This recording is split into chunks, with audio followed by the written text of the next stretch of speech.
Hi. അപ്പോൾ ഓണമൊക്കെ കഴിഞ്ഞെത്തിപ്പോയി. ഓണത്തിന് നമുക്കൊരു പാലക്ക മാലയില്ലാതെ എങ്ങനെയാണ്? അതായത് പാലക്ക സ്റ്റൈല് വരുന്ന കുറച്ച് മാലകൾ. ഇത് നോക്കിക്കേ, സെൻട്രലിൽ സരസ്വതി ദേവി വന്നിട്ട് ഇനാമൽ കോട്ടിംഗ് ആണ് കേട്ടോ. ബാക്ക്ഗ്രൗണ്ടിൽ വന്നിട്ട് ഒരു പാലക്ക ടച്ച് വരുന്ന റൂബി സ്റ്റോൺസും ഉണ്ട്.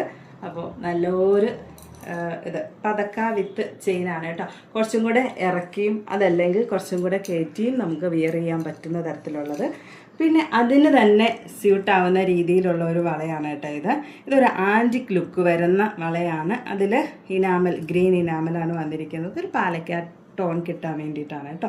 ഇത് നമ്മുടെ സാധാരണ ഒരു ആൻറ്റിക് ഡിസൈനാണ്. ഞാൻ കുറച്ച് മുമ്പ് ഒരു വീഡിയോ ഇട്ടിട്ടുണ്ട്, അത് സ്ക്രോളപ്പ് ചെയ്ത് നോക്കിയാൽ കാണാൻ പറ്റും. ഇതും ആ പാലക്ക ഇനാമൽ റൂബി സ്റ്റോൺ വരുന്ന ഒരു വളയാണ് കേട്ടോ. പിന്നെ നമ്മുടെ പാലക്ക കമ്മൽ, ഇതൊന്ന് ഗോൾഡ് പ്ലേറ്റിലെ പാലക്ക കമ്മലാണ് കേട്ടോ. നല്ല പ്യുവറായിട്ടുള്ള സൂപ്പറായിട്ടുള്ള കമ്മലാണ്. ഇത് നമ്മുടെ ഗോൾഡ് പ്ലേറ്റിൽ കളർ പോകുന്നതേ അല്ല. അപ്പോൾ ഇതൊക്കെ മാക്സിമം ഇതൊരു അസറ്റാണ് കേട്ടോ. ശരിക്കും ഗോൾഡിലൊരു അസറ്റാണ് ഈ ഗോൾഡ് പ്ലേറ്റ് പാലക്ക കമ്മൽ.